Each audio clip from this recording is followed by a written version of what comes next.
All right, good afternoon, good evening, ladies and gentlemen, people from all over. Karibuni sana. I'm your host, Jix, the moderator. Wes nimewahata sana wadau, but thank you for being part of this great show that always happens here at Kenya News Link. Hapa tunao show moja fiti, show ambayo huwa inakujia kila siku mida ya asubuhi na mida ya jioni. Hapo pole, leo tumeanza kuchelewa na pia tumepotea kwa kipindi kidogo, but now we are back. We had some things we had to take care of kwa sababu yako wewe mtazamaji wetu. Thank you so much. Thank you for being part of this show. We now have another great debate about to happen and ensue here at Kenya News Link. Wakaribisha wawili watatu pia kwa kulike hii video na kwa kusubscribe to Kenya News Link. Ndio tu tumeanza show kali, show fiti ambayo imeanza saizi na pia tutakuwa na nyingine leo jioni mida ya saa 4. So utafanya nini ili uweze kujuzwa mida tu inapoanza? Una subscribe to Kenya News Link. Tunao show moja fiti, tunao show moja kali.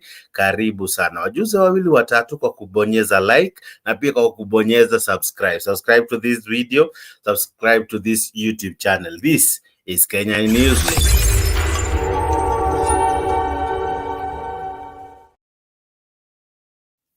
Serikali tulioichagua, wengi ambao walikampenia, wengi ambao walijituma, wengi ambao walijituma kwingi kwa kusema UDA kazi ni kazi, UDA bottom up. I remember ile wakati ilikuwa ni kusema na kutenda, ilikuwa ni pesa mfukoni, ilikuwa ni hasla tawale, lakini baada ya hasla kushika mamlaka, nakwambia watu washaanza kuumia, watu washaanza, walioipigia debe, walioipigia upatu ndio wamekuwa wa kwanza kushikwa na na serikali ambao wanasemanga inakuwa na mkono mrefu. Sasa inashika waliomo na wasiokuwemo, walioipigia debe na wale ambao hawakuipigia debe. Margaret Wanjiru walifanywa ile kitu, picha zimeenea huko mtandaoni, na hizo ndio vitu tutakuwa tuna discuss kwa hii show among many other things. Watu ambao walisupport hii serikali ndio wamekuwa wa kwanza kuumia, ndio wamekuwa wa kwanza kutetwa. Wamesema hey,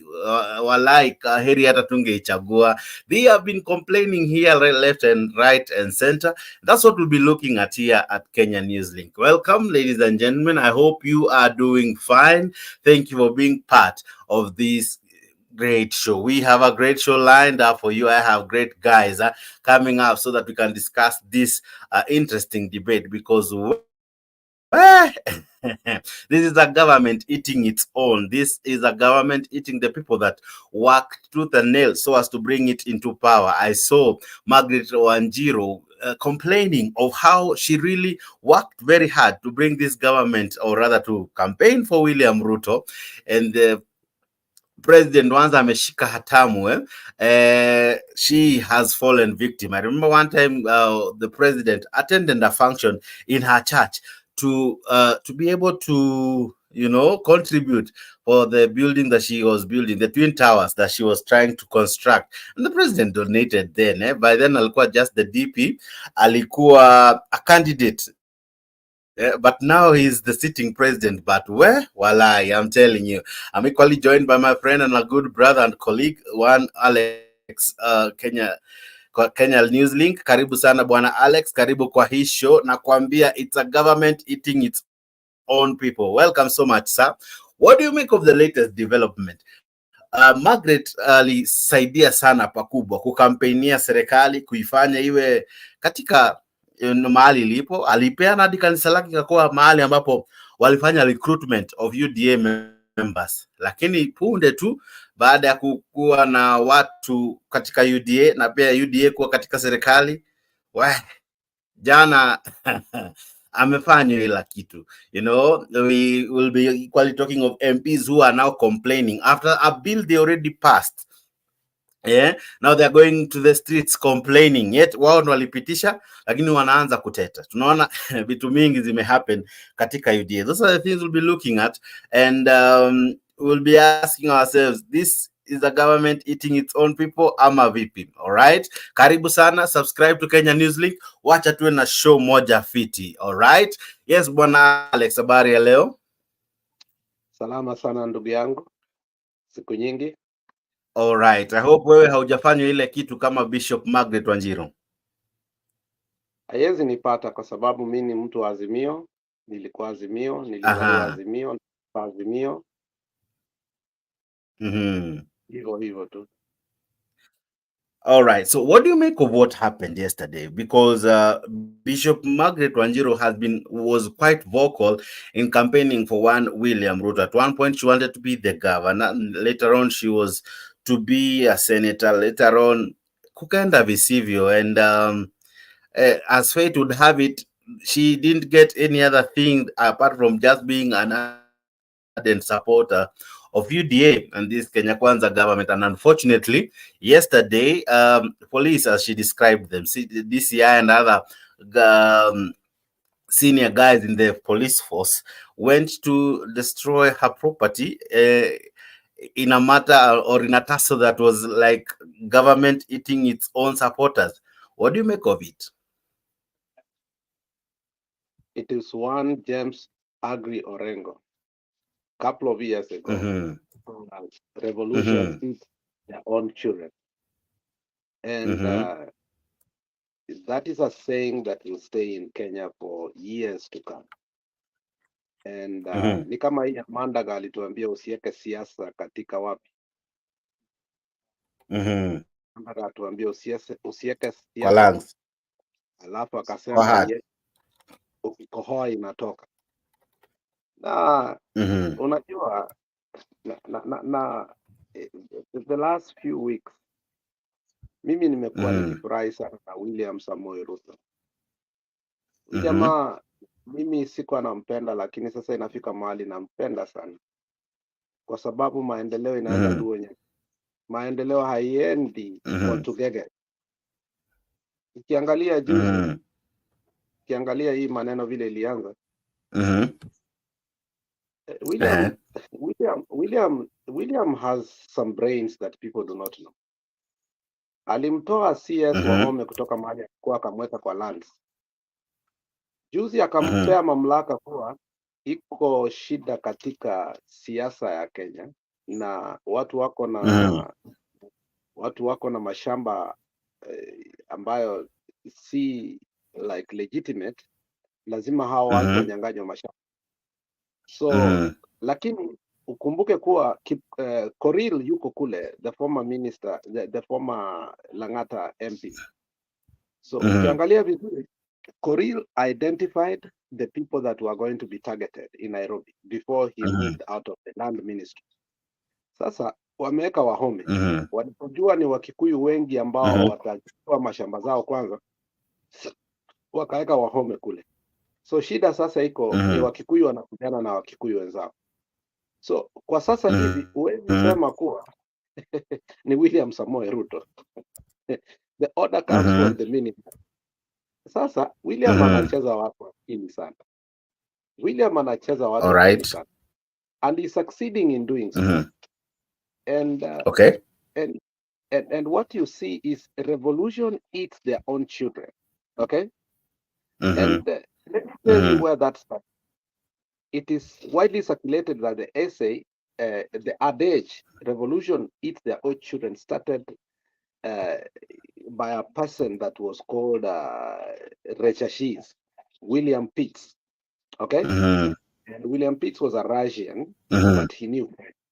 And he said, "Exemple de Satan, la révolution, divorce et fantet." Revolution devours its own children.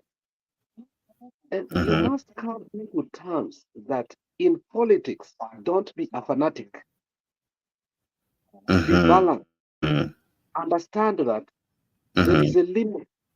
Don't think the fact that you campaigned for this person, you're going to get a share of it. In fact, you're the one who is going to be fought most. So ni hapo tuendelee. Margaret Wanjiru at one point alitumia kanisa yake as a place where campaigns would go on, or rather recruitment of new members would go on. And it was interesting that she kind of, as she was saying yesterday, she kind of brought Nairobi to UDA or UDA to Nairobi. She was very, very active. You know, she's one person who can be told or can be said of her that she gave it all. She gave it her best. She wanted the governor seat. Unfortunately, fate would have it that Sakaja would be the one to go for it, and eventually ikafika mahali ikabidi sasa yeye mwenyewe a relax tu kwa kiti ya Senate. Unfortunately, Sifuna akamfanya ile kitu. Of course, it wasn't easy for her to accept to step down for Sakaja. I remember during some of the campaigns ilikuwa tug of war between her and one Sakaja. Eventually she settled for the Senate seat. But now, later on, William Ruto tried to nominate her for the CAS position, which was declared unconstitutional, null and void. So amekuwa tuko behind the tent until yesterday, where we saw her coming out in tears, crying, lamenting, garnishing her teeth that, you know what, kuna watu wanataka kubomoa kanisa lake, claiming that limejengwa katika uwanja wa Lerwes. What do you make of it? Is it something planned? Because hizi stories za mashamba sasa zimeanza kuwa interesting, with CS Wahome, as you rightfully said, being in charge of the same. What do you make of all these new changes? Is it by design? Is it to create any form of pain to anyone? Let's be honest here. Kenya has a big problem of land issue. The Ndungu report, the Ndungu Commission was never implemented. And we did focus on the big shots. And we never focused on the little people that, the Omena, not the Mbota, that have accumulated wealth in a foggy or in a funny way. And the problem with that now, you have to start from there so that you can go up, because now we are dealing with bottom ups. Yeah, now that is the real implementation of our bottom up. Okay. Hatutaanza na Moi na Kenyatta na mwingine. We are dealing with bottom up. And this is what we wanted the bottom up to know, that ikikuja kwa maendeleo tunaanza kutoka chini tunaenda juu, ikikuja kwa mashamba tunatoka chini tunaenda juu, ikikuja kwa anything it will start down by going up, ikikuja kwa taxes tunaanza chini tunaenda juu. And now it is really eating these people. Now the insidious thing that Margaret Wanjiru is saying here, and she's lying to us, is that she campaigned for Kenya Kwanza. This woman did not have a place to go. She had no place to go totally and completely, because she betrayed Baba. In fact, she became an MP not because she was popular, courtesy of Baba. You remember that? And let's be very honest. Her son also became an MP courtesy of Baba. They both betrayed Baba. Now they were hiding in UDA. So for her to come and lie to us that she really campaigned for UDA, that's a fallacy. Let her go to the nearest hell and jump. Awache kudanganya watu. Secondly, she has used the church in a wrong way. In fact, some of the people who have used the church in a wrong way more than Ole Sapit is Margaret Wanjiru. Okay? So for her to do that is also a fallacy and a funny thing, and she should stop. Thirdly, this land that she acquired through dubious ways. For years she has been there. Nobody had touched it. But now that we need, since that we have implemented and our MPs have accepted the housing levy, we must find land to build the housing, the affordable housing. Why should we go far away and then there's a land there that has been taken from railways? This thing called psychophancy has a limit and has a price to pay. When we sat down and we wanted to put this country in order, people refused. And now so many people are cornered. Why? Because nobody imagined that Ruto and Raila could work at one time together.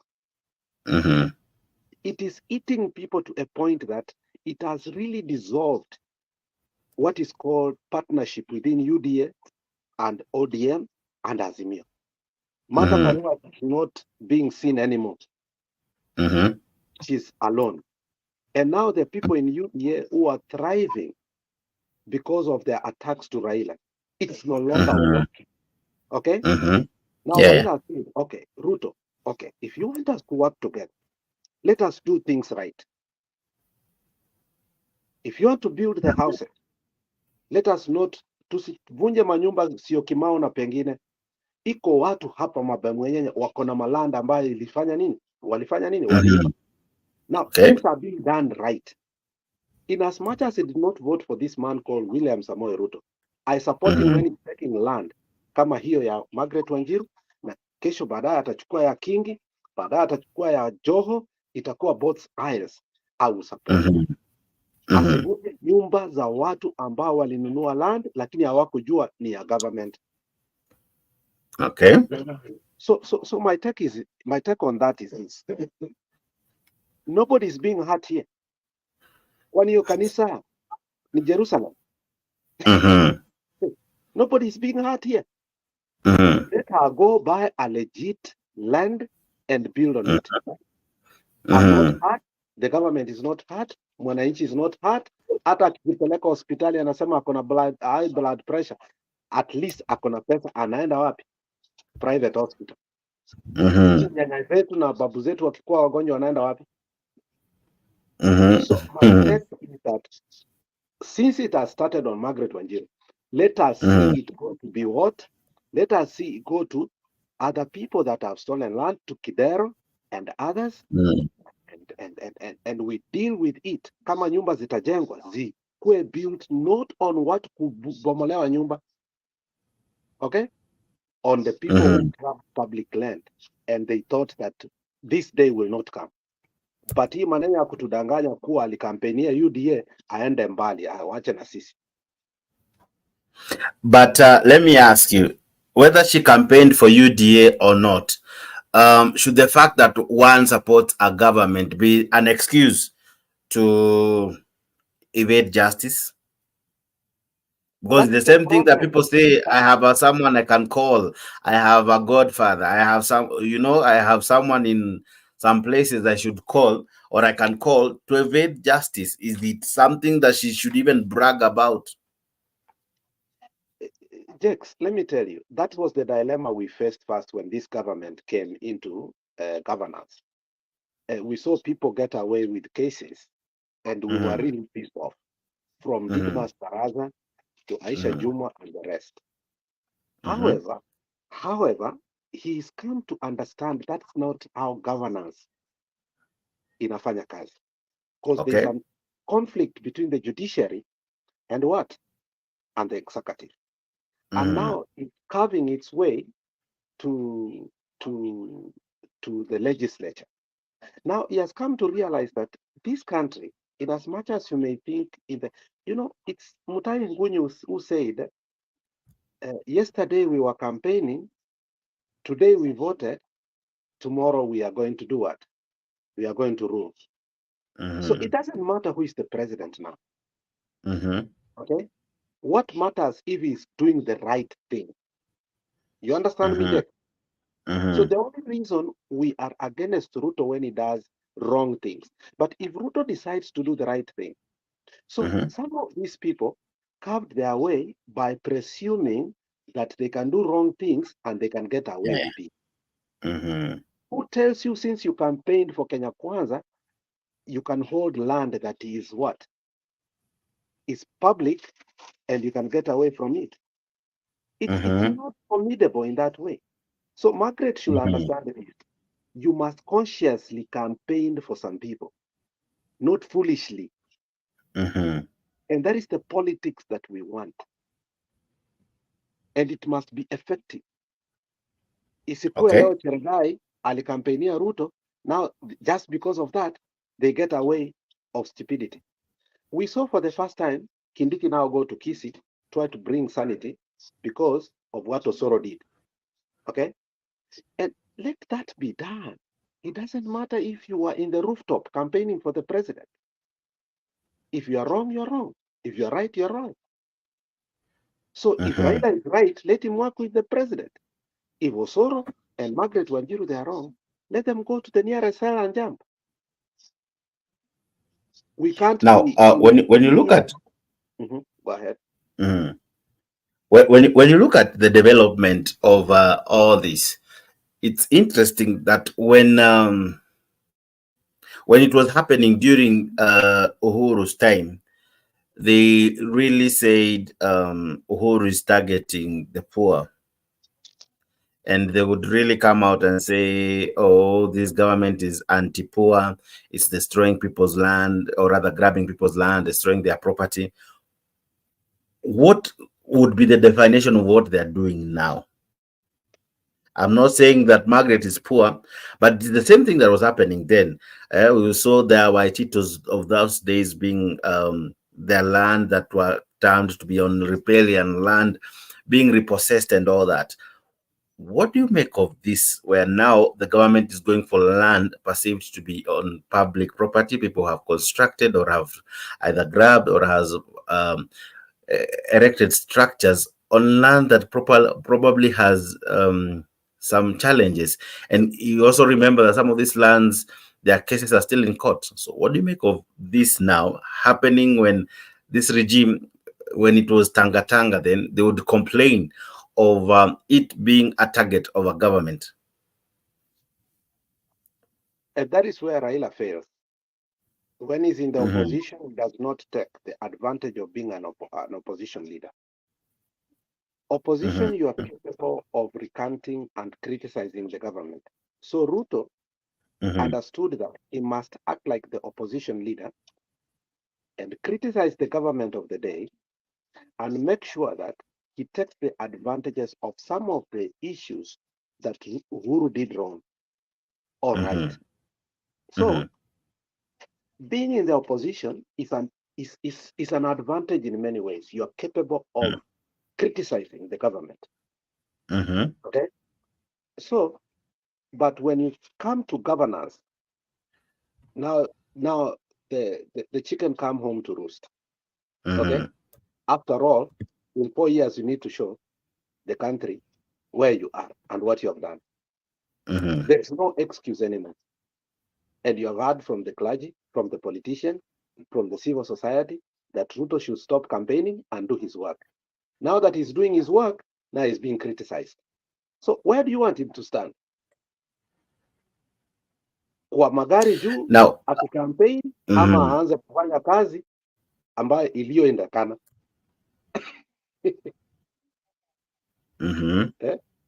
So I think wacha Ruto afanye kazi. Na hii kazi wacha nikwambie, na hii kazi atafanya, and let me not miss my words, atafanyisha Wakikuyu.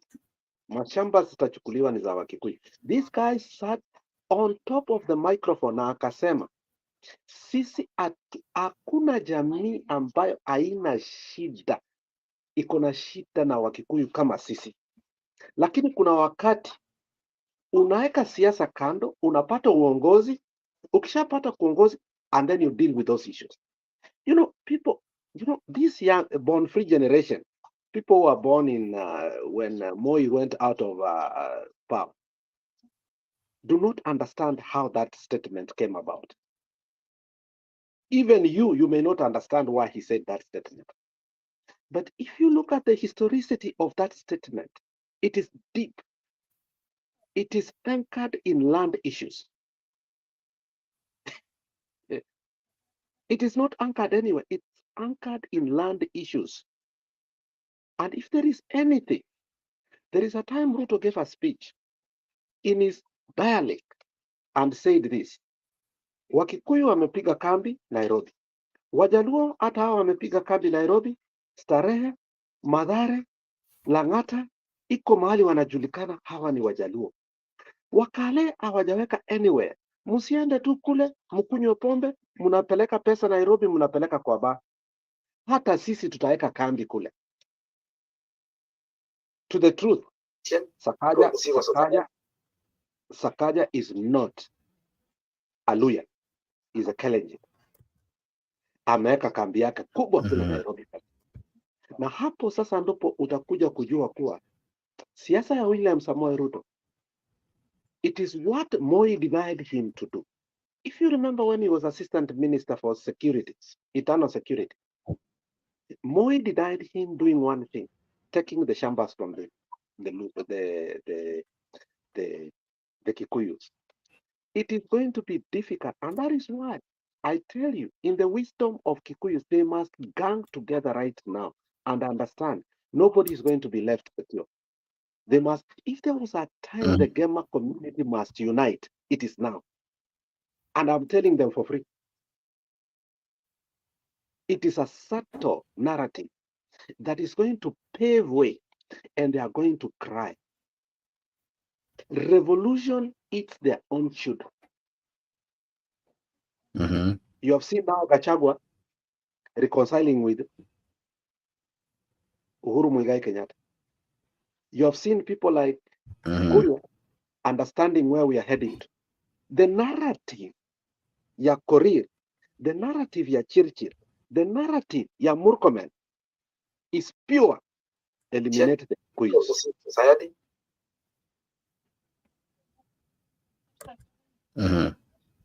Yes. Now, think about it. At one point, the regime that was there for Uhuru Kenyatta tried to do the same thing. Actually, there's almost nothing different what this government is doing from what Uhuru was doing. If it is repossessing land, it was doing the same. But when Uhuru was doing it, he was told he's targeting the poor, and everyone was complaining about that. Now that Ruto is doing, I don't know what we should really say, because I think I had asked you this, because Margaret Wanjiru she's no exception, all right? The land, whether she acquired genuinely or not, she's not exceptional. In any case, the government is doing what any other government has been doing over the years. But there is an issue that she raised, that there's a court case ongoing concerning the land.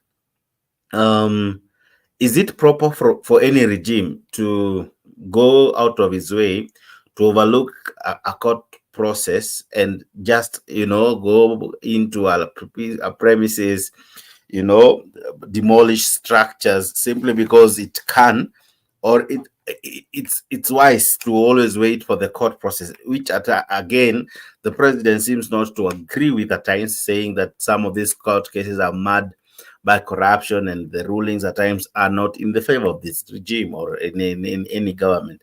So what should be the best practice when it comes to reprocessing land thought to be part of public property that has either landed in people wrongly or in ways that are scrupulous? What should be the right process? Yes. Let's be very honest here. Our courts are very redundant. And when you're a president, you come to realize that, and that is what William Samoei tried to do in the beginning and found it very difficult now where we are. He wanted to swallow the judiciary so that his key projects might pass through, because there are signature projects a president has in his first term. And then the second term, in Kukula too, and making sure that you have enough for your retirement. And William Samoei Ruto, when he came to power, he bribed the judiciary, okay, and thought it was, it's going to go like that. At some point, the judiciary became irrelevant, and nobody was going to court anymore. The opposition wasn't. Why? Because the minority. Because we realized that our courts are not working. Now, William Samoei Ruto has come to understand one thing. When you are in government and you want to do some things, you have to use your thorax.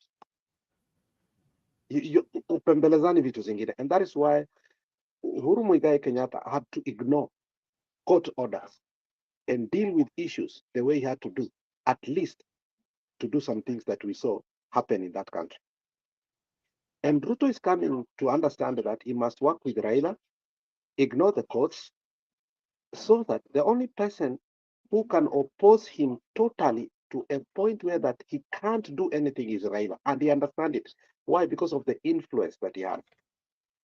So when conviction of wisdom allowed Uhuru to do that, people did not understand what governance is. Governance is not about the power that you have. It's the goodwill of the people too. Okay? And that goodwill of the people, it's nurtured in leadership. So you must understand who to work with, who not to work with. For instance, right now, if he decides to work with Kalonzo, what interest does Kalonzo have? I may understand people like Mudavadi are dead bodies. They are nothing. Wetangula is nothing. So in the end of the day, the person that opposes him and puts that country in a trajectory that is in a dilemma for him is Raila Amolo Odinga. Now he's working with him. Now he's borrowing a bit from Uhuru Muigai Kenyatta so that he has some, because let me tell you, Jex, hakuna kitu Ruto anaweza fanya huko if Raila decides to disturb him and become a real opposition leader. Now he's coming to a realization that no, this man is putting me on a havoc whereby I every day have to go to campaigning sitting in the office. This is not what I should do. Now, what I ought to do is start working with him, but at the same time, now deal with real issues that can make Kenya happy. On land, this is a uniting factor. Hakuna mtu anaonea Margaret Wanjiru leo huruma. In fact, we are all happy. We are laughing. Unaelewa? For her to come and tell us that she campaigned for William Samoei Ruto, it even makes us even more happier. What she doesn't know. Nobody's going to be here, including the congregants who are going to that church. In fact, they are even happy. Hakuna sadaka watalipa for the next few months kabla church ijapatwa mahali wanaenda. So when Uhuru told them that, look, this issue of governance as a president, watu wanalia, na mimi niko hapa, there is nothing I can do. Let me work with Raila and do something for the people of Kenya. People did not understand that conviction of wisdom. Now that Ruto is doing the same people who are complaining that, oh, mulikuja mkachukua rais wetu alikuwa mzuri, the Gachagua narrative, the myopic narrative. I'm telling you, when the fisherman meets the cattle rustlers, this country will go on well. The same way, when the lake meant the mountain. Now you understand what I'm talking. It was the lake and the mountain, natural features. And now these activities, fishermen and cattle rustlers, people should not complain. Period. All right, I see many liking the video. I see Willie Dimo amelike hii video, asante sana. Sina fuliza, asante. Sina hata fuliza, wacha tu. Jamaa anajiita hivyo, amelike hii video, asante sana. Bernard Wanduthi, Bernard Nduthu, not Nduthi. Sawa. Mokami Ntwiga amelike hii video, asante sana. George Wangui, I see you. Francis Musioka, I see you. Okwame Kefa, I see you. Or this Marshall, I see you. And many of you who are watching us and equally subscribing to Kenya Newslink. Hii ni channel moja fiti kwa hapo YouTube na pia kwa hapo Facebook. Subscribe and follow us for such great content. Here unapata burudani kama hii na nyingine nyingi. Ukiingia tu una subscribe na unakuwa part of this great family. Asante sana kwa kusubscribe kwa Mtembei TV, but equally kindly subscribe to Kenya Newslink. Now, Bwana Alex, when you look at all this that is happening, at one point we almost believed freedom was coming. You remember when we were campaigning, we said freedom is here, but it's same old. There's no freedom. It's not freedom really. We just changed the people at the top, but we didn't change the policies, the way of doing things at the top. Really, was this freedom? You see, politics, per definition, is the fight for power. If people really understood what politics is not change. Yes.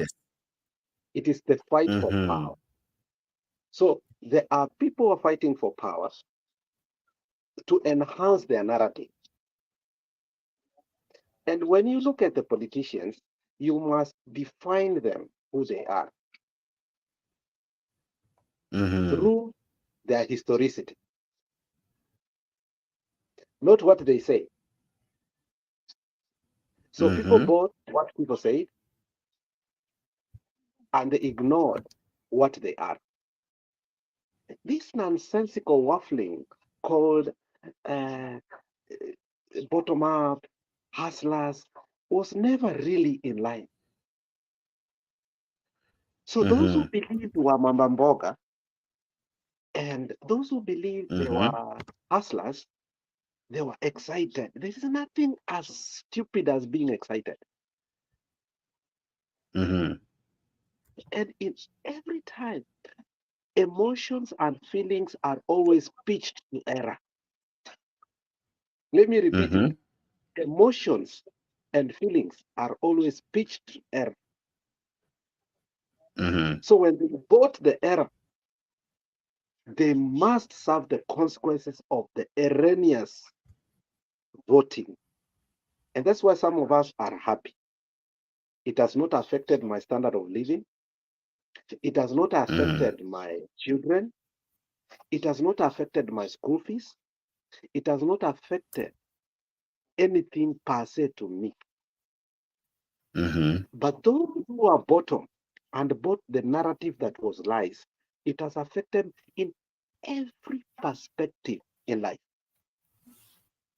The problem is this, yes, they are not learning. Come 2027, they will make the same mistake. And that is why, for me, if I have to go to politics, I will never tell somebody the truth. I will be so mendacious. Because if you say the truth, you will not be elected. People love dishonesty. People buy dishonesty. People circulate dishonesty. In social media, it's dishonesty that prevails. If you look at our social media this week alone, Nyako sijui alionyesha nunu yake, Willy Paul sijui ameshikwa. I mean, you see the things that are prevailing in social media. It's dishonesty that is prevailing. Nothing good. Nothing good. Nothing totally good like Jakes akona kipindi hapa. We are discussing about our country. Look how many people we are here. But just go to Nyako right now in our TikTok. You'll find about 4,000 people. People buy dishonesty. People do not buy honesty. We are now talking about development of our country. We are right now talking about what? The progression of our country. But people will come and go. Wakifika kwa Nyako, akode, they will stay there comfortably. And then you wonder, what's wrong with our people? They don't talk development. So let them eat what they want. If they can't stand to sit down and talk about the standard of living, let the standard of living continue to grow. Okay, interesting. Now, at one point we thought that President William Ruto was the hope for the downtrodden. We called him mtu wa kuuza mayai, tulimuita mtu ambaye anaelewa shida za yule ako chini. But it seems yule ako chini ndio ana complain sana hata kuliko yule ako juu. In any case, ule ako juu kwanza ni kama amepause ama anasikiza tu because ilikuwa ni serikali ya mama mboga, ilikuwa serikali ya kuanzia kule chini. The actions of late, do they showcase a government interested with mwananchi kule chini or just interested with continuing the status that was? Very good question. Mtu ako chini ajui what the stock market means. Mtu ako chini ajui kitu inaitwa inflation. Mtu ako chini ajui the currency ya dollar to shilling, what it means. If you look at what they just did, for instance, they devaluated our shilling so down, dollar ikaenda juu. So they are buying dollars right now na itaenda juu, and they are going to make money. Just like that, from 160 to 139, na imeanza kuendelea tena kwenda juu polepole, now it's 149. What will happen, unajua? Very soon itafika tena, and then they are going to sell their dollars, and within 6 months they are going to make money. I'm telling you, there is a language called upper class, ambayo hata Raila hako, Uhuru yuko, Mudavadi yuko, Linturi yuko, but they only understand it's a billionaire language. So when you start the narrative, what we thought, only the foolish thought that way. Only the foolish thought that way. You ask real people who understand the way the economy runs? No. There was not going to be a change of anything. It was going to be a change of the people that are going to govern our country. And you look at today, did you really, let me ask you, Jake, and I want you to be very honest, in your right mind, did you expect Ruto to change this country? Anyone can do anything. Anyone can do anything. My issue is, go on. Oh, people just had that, and one thing that I was mad in the initially, that now I thank Koome for telling us, is something called hot air. When she uttered that word, I was very bitter. But now the people in the bottom up narrative believed in hot air. And it is not something that can change a country. If you look today, Madam Suluhu has tried to change the way Tanzania is working. If you look today, Mnangagwa of Zimbabwe has changed the narrative of fertilizer, farming, and everything in that country after Mugabe messed it up. Ibrahim Traore has changed the narrative of what? That country, that he did a revolution and took it on. What has really, how about Kenya? We are going to Europe making noise. We are calling ourselves Pan-Africanists. But when we look at the agenda that is really governing this country today, it is the Western passe narrative. So whatever we believe, and you know, we have been a target of the Western for a very long time, and you must understand this. Don't expect Kenya to change any soon. When you see the king and queens of England keep on coming to our country, it's because there is a lot they are benefiting from this country. And to get those people who are governing this country, you see Bill Gates coming here, ati ni Makueni anaenda. Unafikiria amekuja kufanya nini? Oprah Winfrey ati amekuja hapa, amekuja kufanya nini? We must be very careful about, intentionally careful about how this country is being handled by the billionaires and the movers, shakers of this world. We live in that country, but we do not own that country. It's like we are the foreigners, other people are the what? Inhabitants. So Ruto coming to power initially was the European agenda, and it's being fulfilled today, Mr. Jack. And you must be careful when you believe that that country belongs to Kenyans. We don't. Even the voting machines that we are using do not even belong to us. Chebukati told us the servers are where? In German. Why should we have our servers in German? So, Jack, unless we reclaim what we fought for during Uhuru, unless we read the book of Jaramogi Oginga Odinga saying, not yet Uhuru, we may not understand the nitty-gritty of how we were prevailed over. Yes. Now, when it came to this regime, one of the things that was so loud when they were campaigning is that they will not do what the previous regime was doing. They will not evict people unannounced. They will not demolish houses as the previous regime. But somehow, that has begun. What has changed? Or really, was it even truly something they believed in? Or they were just saying it to appease the masses? Now that they're in office, they just have to follow how things are normally done. Eviction is always there, demolition is always there. People crying because of land they worked sweat and tears to acquire, only for it to be taken through few hours and land has been acquired, repossessed back to either the government or the county. So what happened to War Memorial Hospital here in Nakuru? We saw people who have been losing land almost on a daily basis. There's a story about land. Either the CS is saying this kind of land should come back to the ministry or should go back to certain people. We have seen people in Mavokos, their houses being destroyed.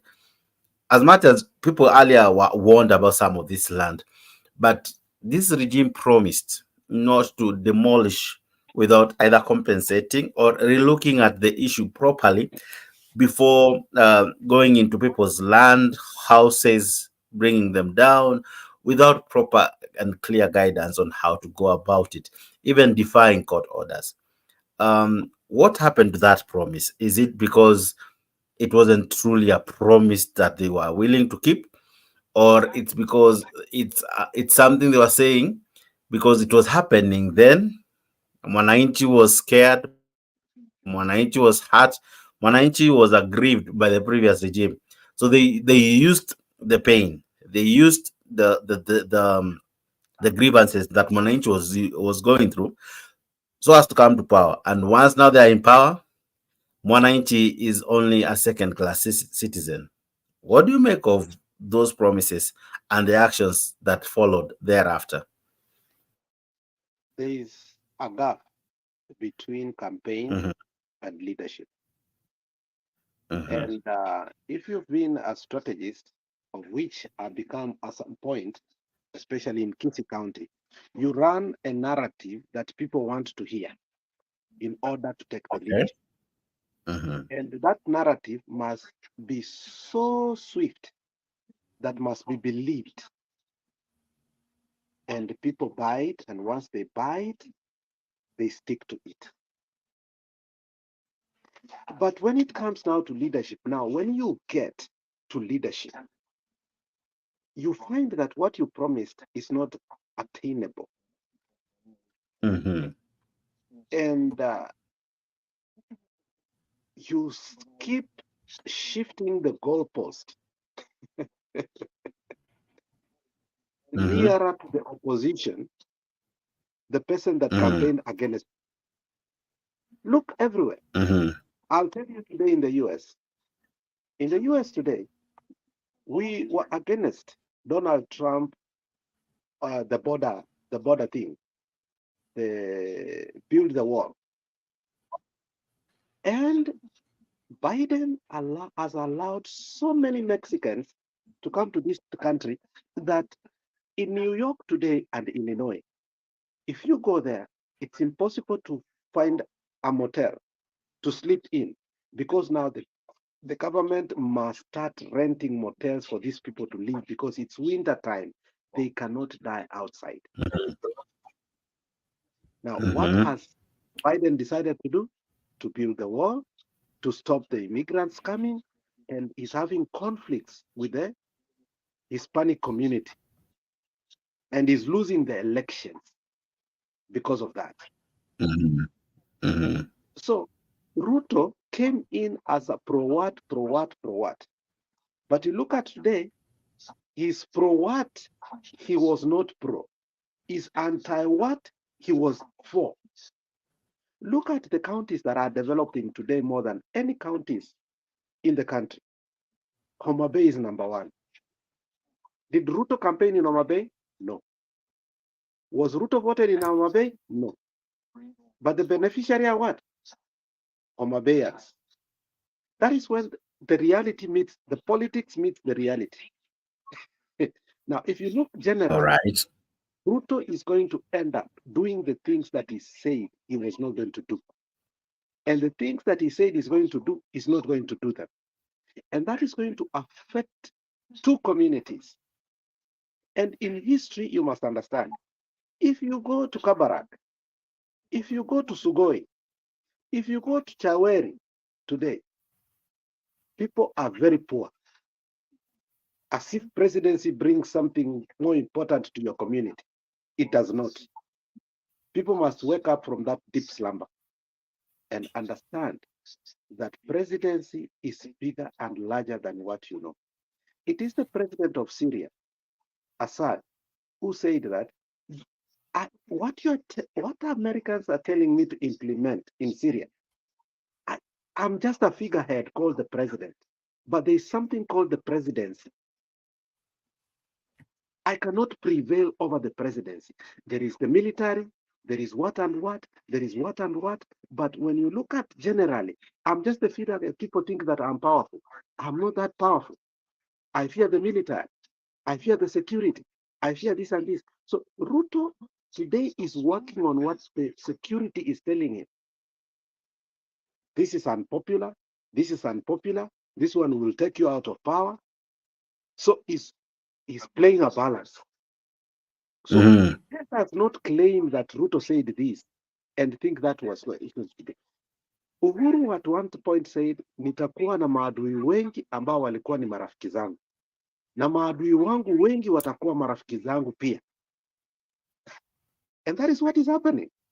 Who knew Gladys Wanga and Ruto could be walking and laughing the way they are laughing, as if they never graduated from primary school? Nobody.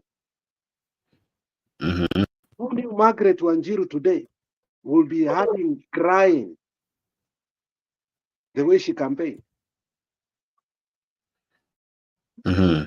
Many examples we can give today. Yes. Now, Margaret Wanjiru, she's not alone. We have many who have joined in the cry. We have had MPs who passed the financial bill come out to complain about the taxes that are being implemented and KRA harassing farmers and all that. This is the bill they all unanimously agreed to pass. They supported this, the bill, only for them to come out and say, we don't want this.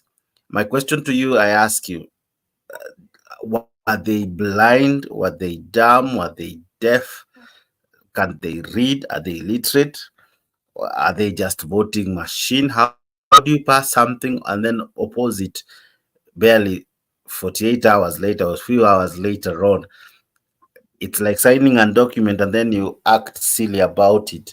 What do you make of MPs who are now complaining about the finance bill, something they supported? If it was Wamoshomba, we might say this, she opposed it. But these are people, for example, Eliud, is it Eliud Muirure or Muiru of, yes, of Moranga, who came out to strongly oppose the implementation of what he supported passing. What kind of thing do they take us to be? I don't want to use the word fool, but what do they take us to be? Because they passed it only to come to complain to us at funerals, at harambes. There is where they come to complain. But in parliament, where they're supposed to do their work, they don't do it. What kind of leadership do we even have, really? Two things that have changed the narrative of politics today. The AU seat has just concocted people. It has brought divisiveness that you cannot hold. Just Baba declaring the AU seat has confused people. Totally. Mount Kenya does not know what to do. And the mountainers, some of them are happy, some of them are crying. No, it was a laughing thing the other day when I saw Gachagua saying he does not support the finance bill anymore. You know, you know, there are times you sit as an individual and you just have good time politically, even if financially you are going through problems because of the political gymnastics that are going. And I'm glad one of the mountainers here who is happy about Baba going to AU is here because the chicken has come home to roost. You understand that? The other thing that I changed the politics is after the AU seat, there's a truce between Ruto and Raila. That I foresaid it long time ago, and I was castigated with my best friends to a point that our relationship with some people went sour totally, completely. Because when you have insight, you have foresight. If you don't have insight, you can never have foresight. I told them, there is a pact here that have been signed. We really don't want this pact, but this pact is there, in as much as we may refuse it. Now, where are we then with this pact? People refuse to hear our cry. We could have refused. Even this AU seat, we would not have gone there. It is just the infallibility, political infallibility, that Baba is always right. We let Baba go with all these two things, the handshake and the AU seat. It's because we believe Baba is always right. Some of us reached a place, we said, let's criticize this man. We love him, but we have to. But we let, now where we are. Now, the politics of the mountain, the finance bill, is changing because some people believe of shareholders being a shareholder, which was not going to work in this country. Because once, for instance, the court declared the other day that some of the institutions in this country are homogeneous. They are binary in nature, that only two communities are leading them. And if you see that trajectory come in, you must understand that we must recant ourselves and understand Ruto is working behind the way. He wants to bring more this, more this, more this, more this. In doing so that he can face off the Kikuyu slow but steady. And he's going to succeed in doing that. So this issue of shareholdership that some people believed totally, like Muirui, Huyo wa Murang, it's not going to work. It can't work. It will never work. It has been tried before in vain. So, all right. There are people, let me finish this. There are people who believe in the hatred and indoctrination that they have been given over years, that Luos are this, Luo are this, Luo are this. So they want the politics of Kenya to be centered upon hating the Luos. It can't be when you're a president. That's when you realize that some technocrats in that country, the people that are your own doctors, the engineers that are going to do your housing levy, are Luos. That's when you start understanding that you just can't work with two communities. Tell me one of the most famous architecture in Kenya who is a Kalenjin. I can only give you a Kikuyu and a Luo. So Ruto is understanding politics now in a different way. He's disappointing the people that he promised heaven, a utopia. Now he's giving them a dystopia. Let me leave it there. I see my good friend here, SG. And I really respect his opinion, especially Vile, the mountain is crying right now. Alright, SG, karibu sana kwa show. Equally wewe ambaye unatazama, Josephine Opondi, I see you. Ibrahim Chwea, I see you. Koskei Philip, I see you. Ipo Siku, I see you. Among many ambao wana participate hapo kwa comment section, na wengi pia ambao wana like hii video na kwa kusubscribe pia kwa Kenya News Link. Bwana SG, habari ya leo. What do you make of Bishop Wanjiru's land being repossessed back, and tukaona akifanya ile kitu na kidogo kidogo tukamwona ametumwa picha za, amepigwa picha akiwa hospitalini. Now what is trending is the Margaret Wanjiru's challenge. Watu sasa wanajipost wakiwa na picture wamelala in different positions just to, that challenge already is on. What do you make of it? The challenge or the scenario, the whole scenario. Everything about it is interesting. Yeah, it's a comedy. I mean, it's good to be in Kenya now. I think it is good to. We are enjoying the headlines. Every time I wake up, there is a big headline in the newspapers that is showing Kenyans what we elected or what we think is the best we can provide for Kenya. Wanjiru has laid the bed. When you lay the bed, what do? You You sleep lie in on it. it. You lie in it. So that is what is exactly happening. And from my good position where I sit, I am enjoying every bit of the movie. I've just tweeted Benny Hinn after saying he was invited by the president of Kenya, and I gave him a very long story there that in his Twitter, or let me we call it X nowadays. I'm shocked that he doesn't have the discerning spirit, because the person who invited him is one of the most corrupt individuals in Africa. He didn't see that in the spirit. He didn't see the land grabbing. He didn't see the mismanagement and corruption. So we are living in interesting times, Jakes. And I don't know which position, because so many a times I listen to us here trying to tell Ruto on what he should do. Hmm? You should not pass finance bill. You should not do this. You should not take people to Haiti. I tell Ruto, take people to Haiti, bwana. Wacha waende, even if there is a brother or a sister, wacha waende Haiti, because that is the only thing that can make Kenya learn that we have a lunatic at the helm. So Ruto apeleke watu Haiti, I support 100%. Ruto agrab hizo, achukue hizo mashamba zote za kina Wanjiru, afanye chochote, abakie tu yake, kwa sababu yake unajua yeye ni immune, ako na immunity.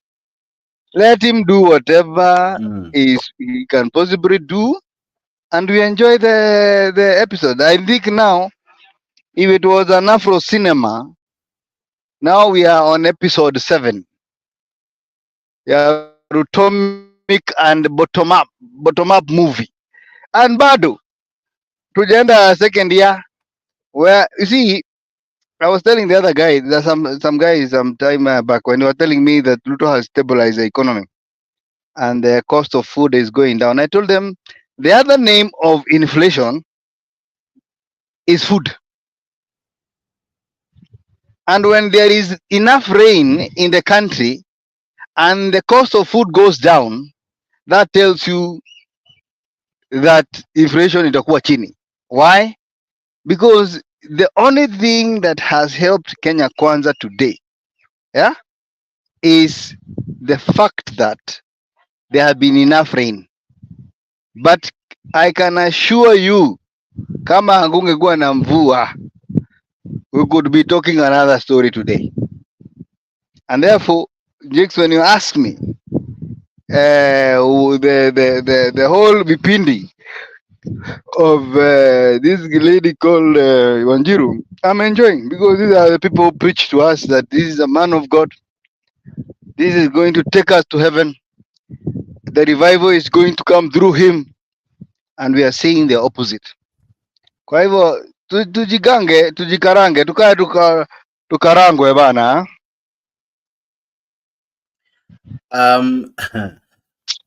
This is the government that said it will not do what Uhuru was doing. That is demolish people's houses or evacuate people. In fact, they were saying watu walibomolewa nyumba wakati wa COVID, wengine wakabomolewa usiku.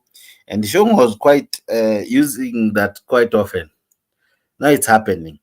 What's the difference between them now and Uhuru then?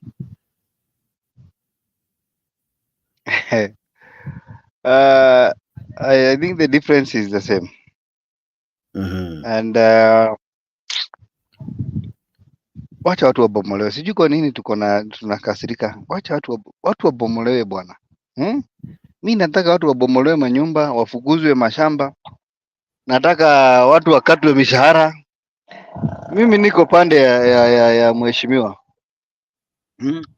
Niko upande ya mheshimiwa Ruto, abomoe, afanye vituko zote. Hakuna vile ati tunataka rais, at the same time tunamwambia afanye kile kiko na akili yake imefika hapo. Lazima afanye kile kitu ambao mlimwambia afanye. Hiyo akate levy, akate kila kitu, alafu ndio watu wasome na wajue ya kwamba this is not a government. These are comedians. Is a Juha Karuru government. But on the other hand, I want to tell the Kenyan people, we have an opportunity of a lifetime. Now that Raila is not on the table, now that the people, to the mind of Ruto, for those who believe he is wiser than everybody else in this country, they think that the only problem Ruto had in 2027 is Raila Amolo Odinga. So they are going to make sure that he gets the position of the AU so that there is it's a smooth sailing for UDA. But I see it differently. I'm thinking Kenyans have an opportunity to elect people who have never been in government, who have never been in the storybooks that we hear of history, because this is the only opportunity we have. Because at the end of the day, this country must change. And for it to change, it cannot be changed by the people who cannot change. These people cannot change, and they can never change a country. I tell people, as much as I want this country to succeed, it will be a very bad story to tell our children if it succeeds with very corrupt people like the president. Because it will show that the next generation, that is why I even saw an article somewhere. Somebody saying that Kenya is where the devil resides. And a researcher. And he was saying that because of the things he found here, or the thing he saw in Kenya. The reason why I'm saying I would wish not Ruto to succeed in this government is because I'm concerned of the message that will be taught to the generation to come. That we are people who reward criminals. We are people who enjoy when we are being led by very corrupt leaders. And that is why I'm saying we should cut the line and say, ndio Kenya is succeed, lakini si succeed ikuwa katika mikono ya wachawi, ya watu wafisadi. It succeed kwa mikono ya watu wasafi ambao wamewin Nobel Peace Prizes, watu ambao wamejinyima maishani ili watu wapate. That is a very good story to tell. Inakuanga story mzuri sana. Lakini ukituambia ati yule anabomoa nyumba, pia aliiba shamba fulani hapo Ng'ang'ata na Weston, ameiba ingine Naivasha, ameiba ingine Taita Taveta, alafu unatuambia ati tunapigana na ufisadi, maana ako na kesi. Yani mimi ninaonanga hiyo, naona kama naota. It's like I'm dreaming. How can the corrupt fight the corrupt? How can a thief catch another thief? So it is a myriad of problems, my brother. And we are here because there are some people who don't listen. There are people who believe that the only problem they have in this country, it is this tribe and this tribe, but they forget that we are all suffering together. It is a nice time to be in Kenya today, because what we are seeing is what we saw. Yeah, because you cannot plant a banana and harvest a mango. If you plant corruption, the only thing you can harvest is corruption. And that is where we are at the moment. There's a lot of manipulation, and it is what it is, bro. Naona ulisema leo tuwe na lunch time meeting. Unajua hii ya lunch time ingekuwa tu nini? Ingekuwa ile wakati nilikuwa nafanya kazi ya ofisi. kulikuwa na lunch hour nini neno la Mungu, ingeweka iwe neno la kuencourage watu waendelee kumsifu Bwana, kwa sababu maisha ambayo tunaishi, we need more of God. Yeah. This one has come because tumekuwa na challenge kidogo ambao tumesort out, so I had to do a test run. Naona everything is now working quite okay, and we are now good, because we were having some issues in the studio, but now we are doing quite fine. But let me ask you, Mr. Jiven, as we go on, each government comes with a narrative. In 2013 it was ni masaa ya vijana, and the digital thing came into play. We must come out of the old issues and bring in new tact to bring forth revolution and bring forth new change of working. New changes in how we work, in how we do things. And Uhuru akakam through. Time ya Kibaki the same. 2017 ikakwasa ni kazi iendelee. They spoke of wameanza miradi, wamefanya last mile, wamefanya so many things during those 5 years they were in power. Of course wakapewa nafasi ingine. 2022 ikakuwa ni wakati wa bottom up, wakati wa kutoa mwananchi yule ako chini akuje juu. If kuna narrative ambayo imekuwa the biggest disappointment, ilikuwa hiyo ya kuanzia chini kwenda juu na kuweka pesa mfukoni. Mwananchi ataambiwa nini when it comes to 2022? Because alichoambiwa in 2027, alipoambiwa in 2022 imekuwa ni uongo mtupu, or rather imekuwa ni hekaya za bunwasi. Sasa how else will William Ruto ever come to mwananchi? Hata kama atatoa, as you have rightfully said, hata kama atampeleka Raila Odinga ambaye wana perceive ndio the only candidate anaweza watoa ama kuangamua kitini, what do they tell mwananchi? The only chance Ruto has to win 2027 is for there to be a very weak candidate, and he's really working hard on that. He better honge all the 54 presidents in Africa, if that is what he's going to call, for him to retain that seat. Kwa sababu nilimwona juzi akisema kwa crusade ya kwamba yeye aliona maono ya kuwa rais. Na kwa na sikuelewa kwa nini aliona maono ya kuwa rais na hakuona maono akiwa anatengeneza nchi, akiwa anasaidia wananchi akiwa rais. Yeye aliona vile yeye amefaidika, and therefore that tells you the kind of a character we have as a president. He's a selfish man, and the only thing that matters to him is to win an election. It is not the 300,000 kids who have not gone to school. It is not the people who are going hungry each and every day. It is not the roads that are killing people every day that Kipchumba Murkomen is saying that he has done research that the only road that does not cause accidents is a mud road because people go slowly. The reasoning you see in this leadership leaves a lot to be desired. But I am not a worried man, because what I know, and I am convinced beyond any reasonable doubt, you might have a grip of power.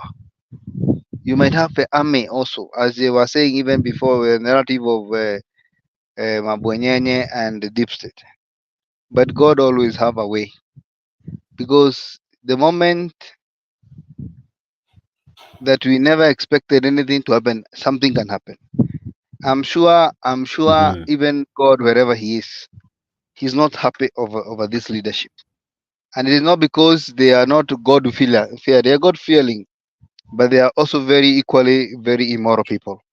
I think this is a government that is very good in public relations. I will say this: if you want people who want to look like they are so much into God, it is this government. People who are corrupt, it is this government. So the narrative that I'm expecting them to use come 2027, if they're going to be there, if God is not going to have saved us from this problem, it is akienda Nyanza na Raila sasa, hiyo ni yeyu. Si mmeona nimefanya baba kuwa rais ya Afrika Mimi nilifanya baba prime minister, sasa nimefanya yeye rais ya dunia mzima ya Afrika. Nyinyi hamwezi hata pea kura kidogo hapa ni hello. So it's going to be like that. Yeah.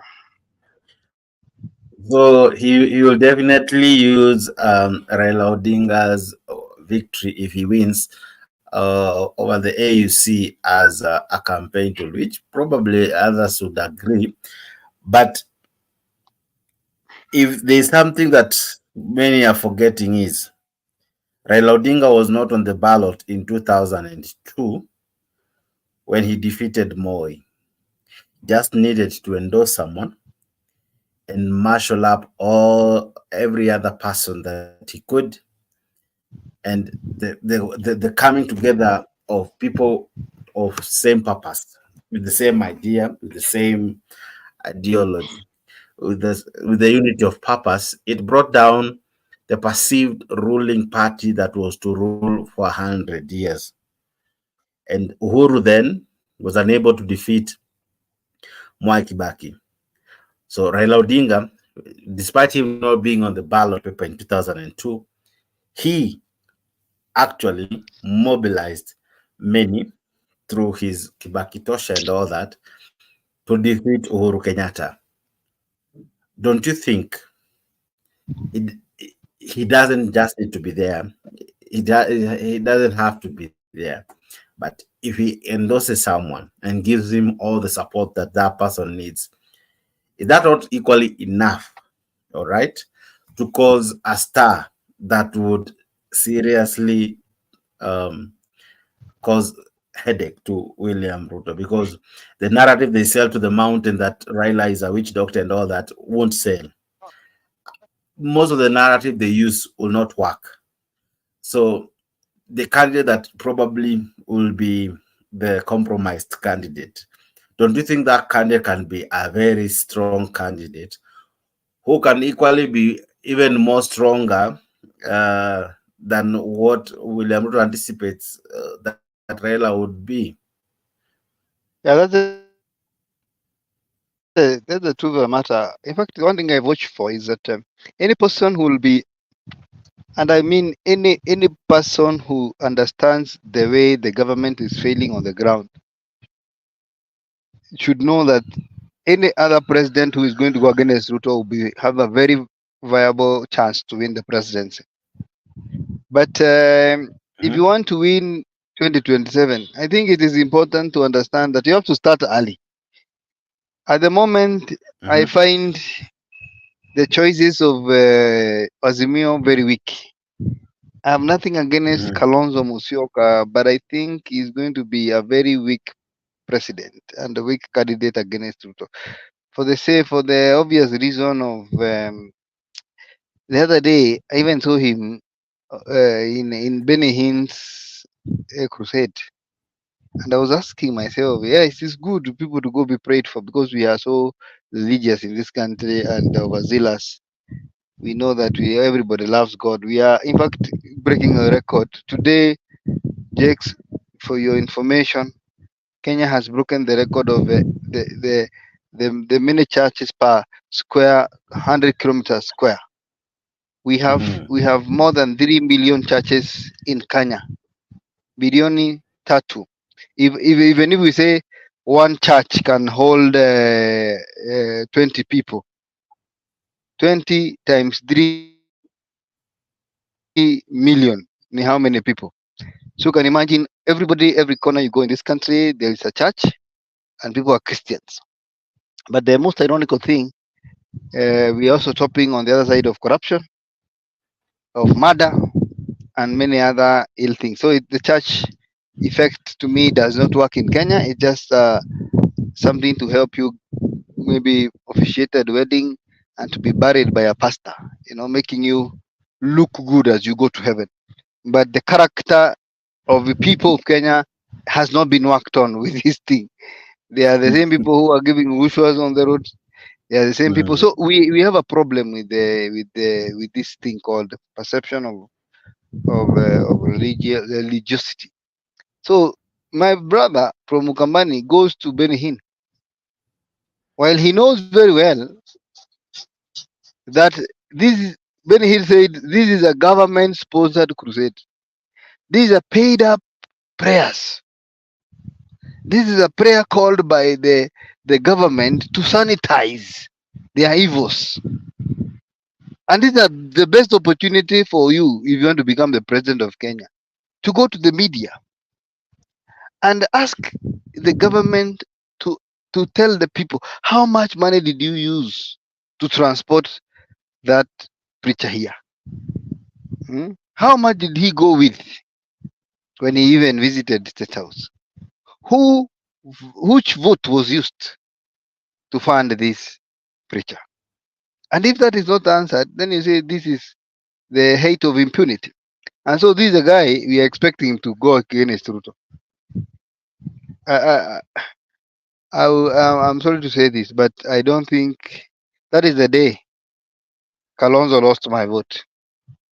That is the day Kalonzo lost my vote for presidency. I cannot vote for that man. Now that nipigie Nguru, but I'm thinking Baba if he wants to save this country.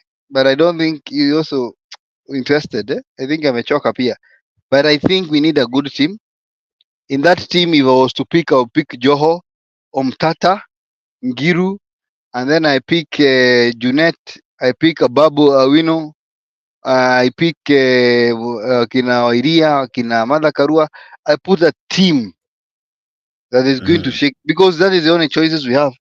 But on the other hand, I'm praying God so hardly. Namuomba Mungu kwa sababu I'm also a religious man, atupatie mtu ambaye hajawahi kuwa katika hii uongozi ili tukaweze kuokoka. But if that is not gonna happen, then we need wakina Njoho there and wakina Omutata, watu radical, watu ambao hawaogopi, wanaenda na ni sansani kama Mtata. Those are the things I would pray for. Now, you said you would support Ngilu.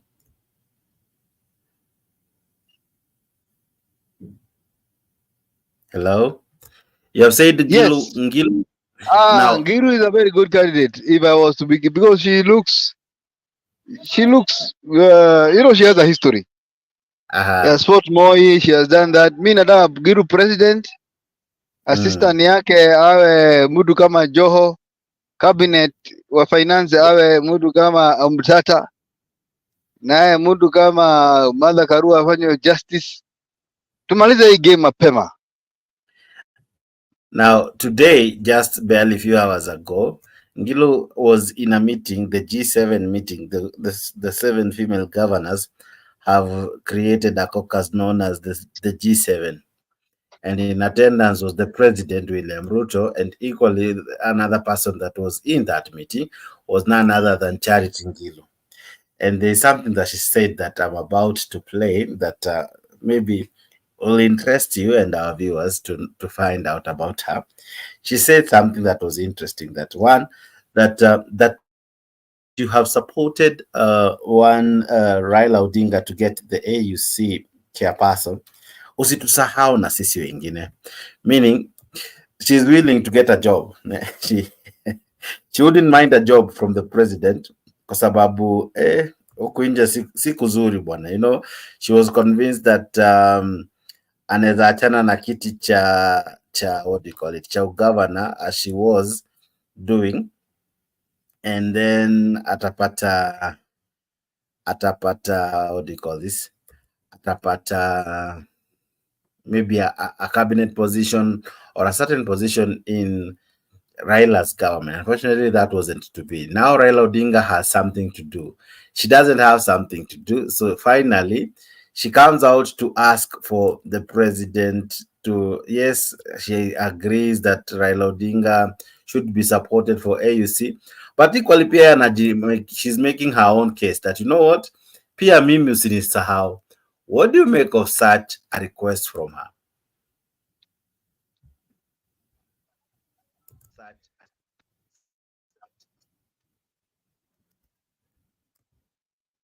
SG?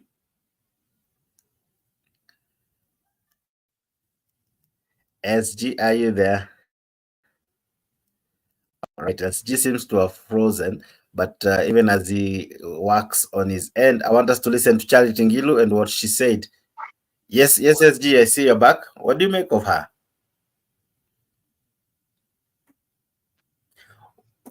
SG, can you hear me?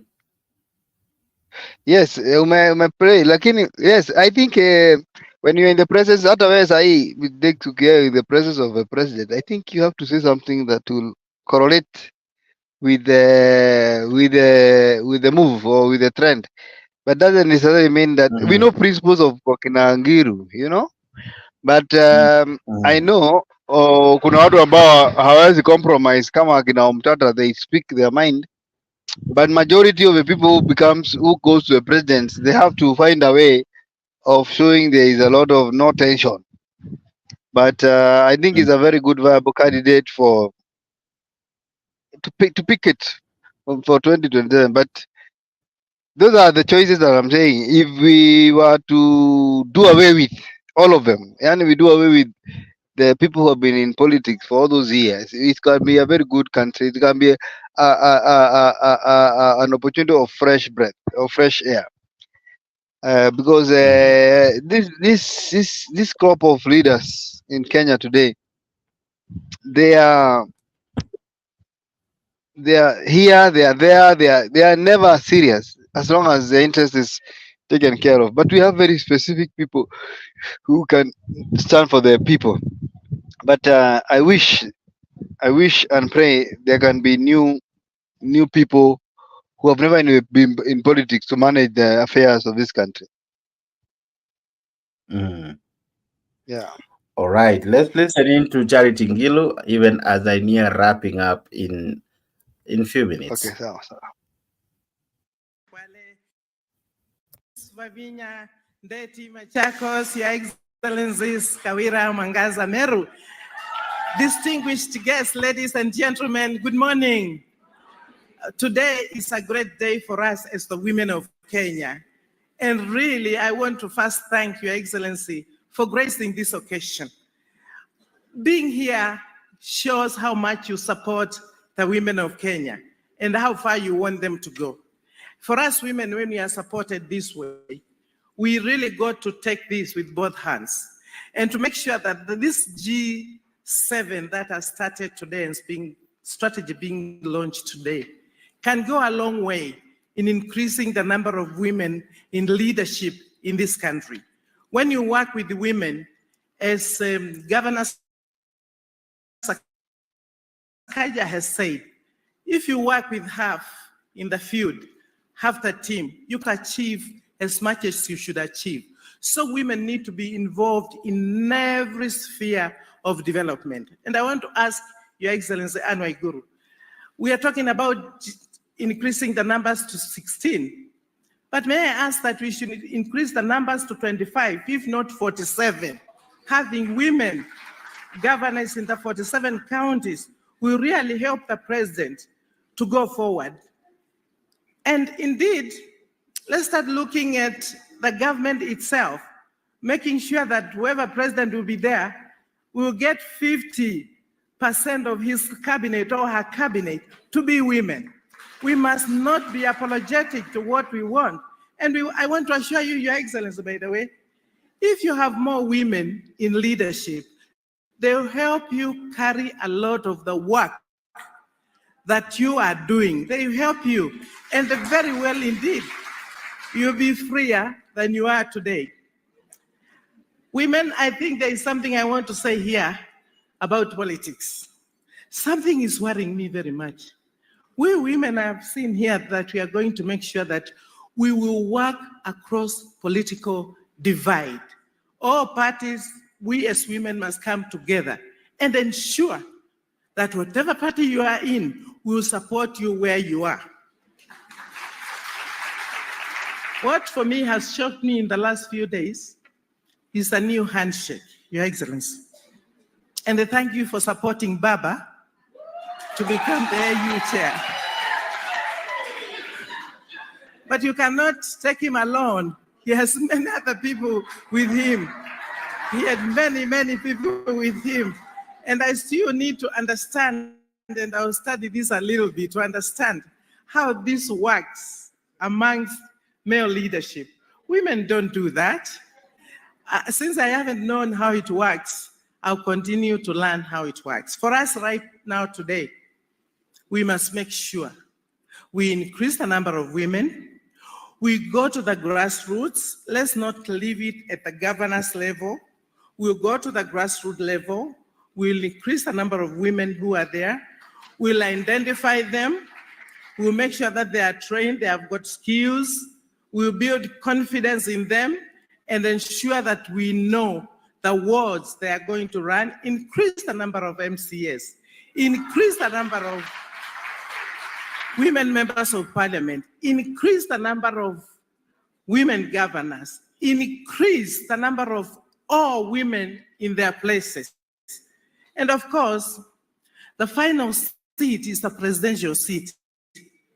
Don't run away from it. Women want it like yesterday. So, Your Excellency, the best you can now do, and I want to ask this for the women in office and out of the office, please help these women to mobilize resources, to get to the villages, and to ensure that women can be empowered enough. I want to say that I didn't know I was going to be asked to speak, but I'm happy you have given me an opportunity to say something.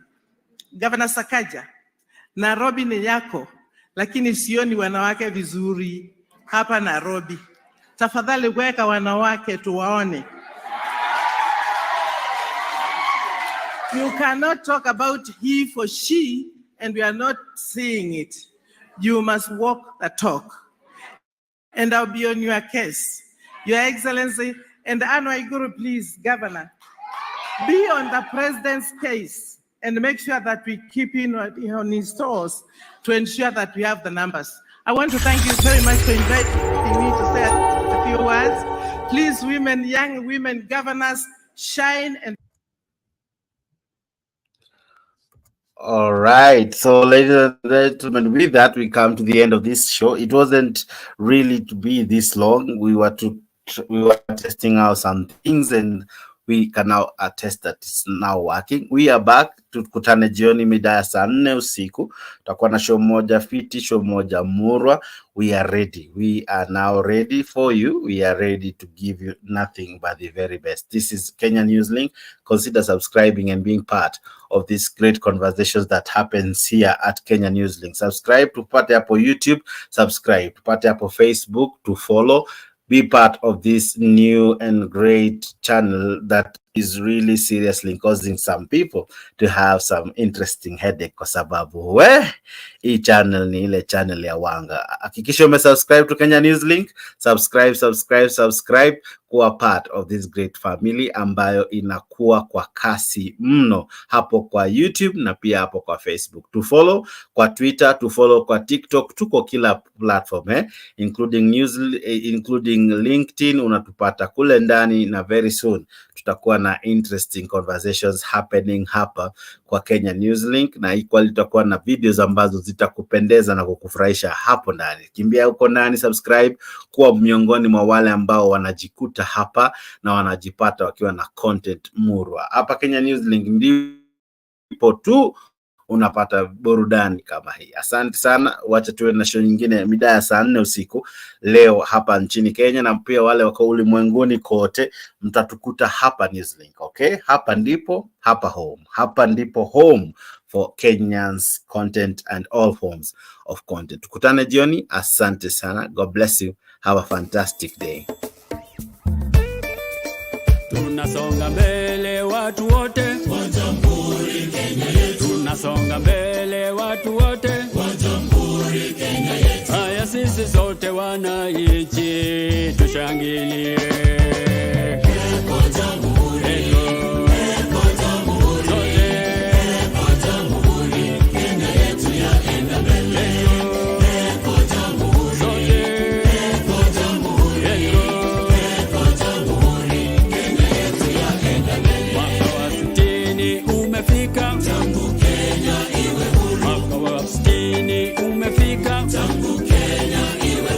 Yes, sisi sote wananchi.